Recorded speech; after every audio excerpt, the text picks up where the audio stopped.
Today is the 4th of January 2022,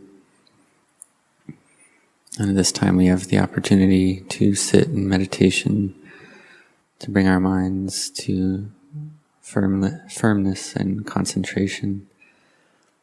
This is something that's very important, and we should know already about the path of Sila, Samadhi, and Panya, virtue, collectedness, and wisdom. We can also call it Panya, Sila, Samadhi, wisdom, virtue, and collectedness. And this wisdom, this Panya, is the wisdom which sees the drawbacks of the mind that's chaotic and agitated, the mind that just proliferates and worries, and proliferates about things that it likes, and proliferates without ceasing, and proliferates about things that it dislikes, and proliferates without ceasing, without stopping, such that the mind doesn't come to stillness.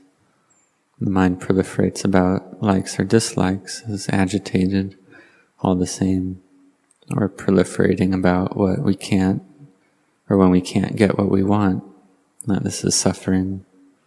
So we practice and train our minds to bring them to peace, to be with one single object, such as the in and out breathing, to have the breath as the object of the mind, to have mindfulness with the breath. As the breath goes in, boot, and as the breath goes out, do.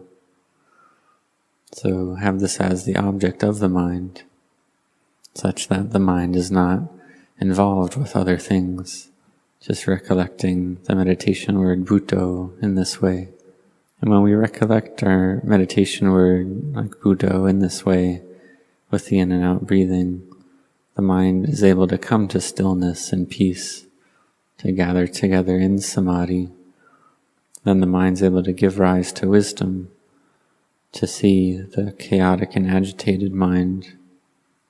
As we train the mind in order to see the noble truth of dukkha, of suffering, so we train our hearts in this way.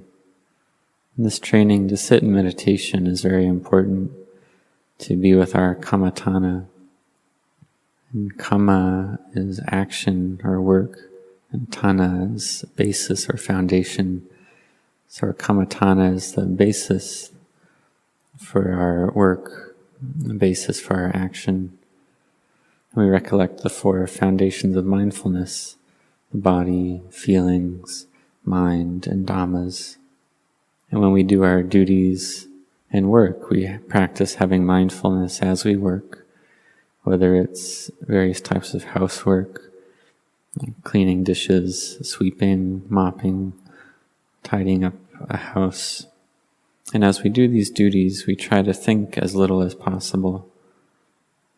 So we train our minds throughout the day, and we do this every single day, and our minds gradually progress a little bit at a time. And we can increase the time that we practice from, for instance, 5 or 10 minutes a day, and gradually increase up to an hour. And some monastics may sit in meditation for 2 or 3 hours in a single session, or within a given day, they may meditate for 5 or 7 hours in a day. And so this is up to one's training, one's practice. So may you try to do this practice continuously and evenly. And sometimes you don't want to sit in meditation, so just sit meditation anyway. And sometimes you don't want to do walking meditation, but do walking meditation anyway. So whether standing, walking, sitting or lying down, have mindfulness in all postures, to have mindfulness well established, and samadhi firm in the mind, in order to see our minds clearly, to see that the mind is the mind, and the mind objects are the mind objects. And when the mind is well gathered in samadhi, the mind is fresh and clear, without hindrance. This is a mind that has rapture, happiness, and fullness of heart. And a mind in this state can contemplate all conditioned formations all materiality and mentality according to the three characteristics of impermanence, suffering, and not self, and can do this more easily. It's not difficult. But if we don't train our minds to be peaceful, if our minds lack stillness, then we don't see the Dhamma. We see that the mind that's clear is like clear water.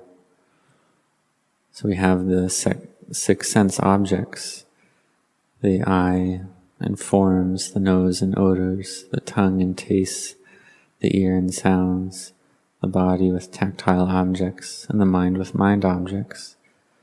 And when the mind meets with these objects, attachment arises, the sense of self arises, sense of me and mine, you and yours. There's clinging. And so the mind goes from a state of clarity to a mind that's sad and depressed.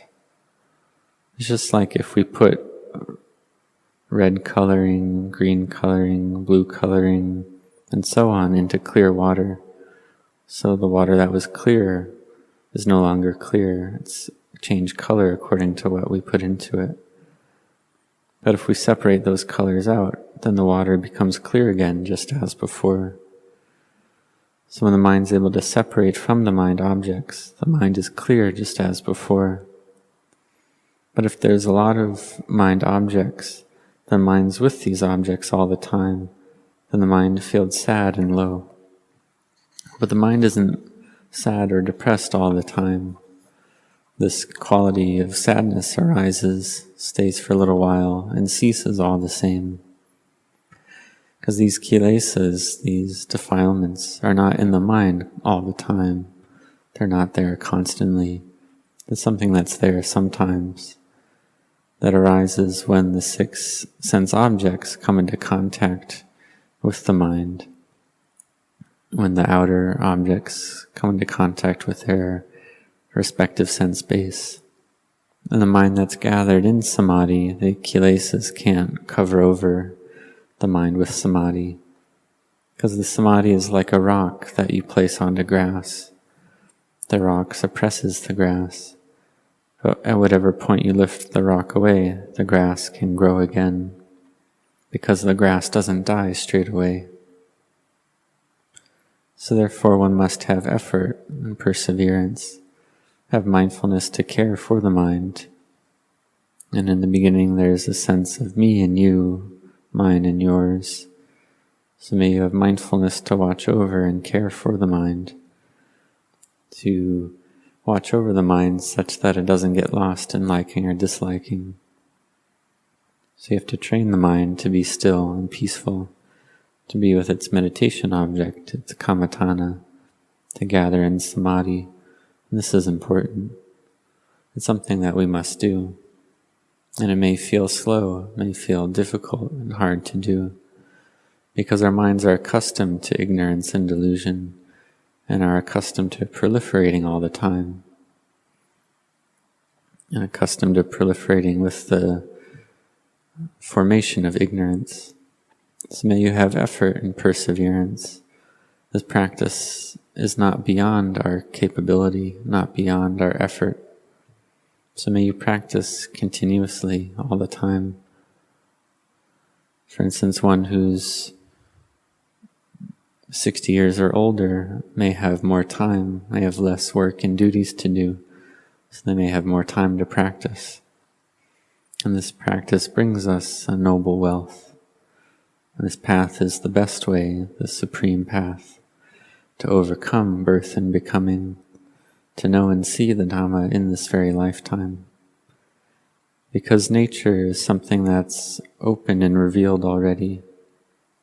We simply need the mind to gather in samadhi and contemplate nature according to truth, to see the Dhamma, to see the nature of the way things are.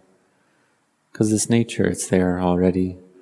The world is impermanent, suffering, and not self already. We can look at the example of a light. We see a light, like a lamp illuminated, and within a given second, that light is arising and ceasing more than 50 times in a single second. The light isn't there all the time, but because it arises and ceases so quickly, we see the light as a constant source of illumination. We can compare that to the body.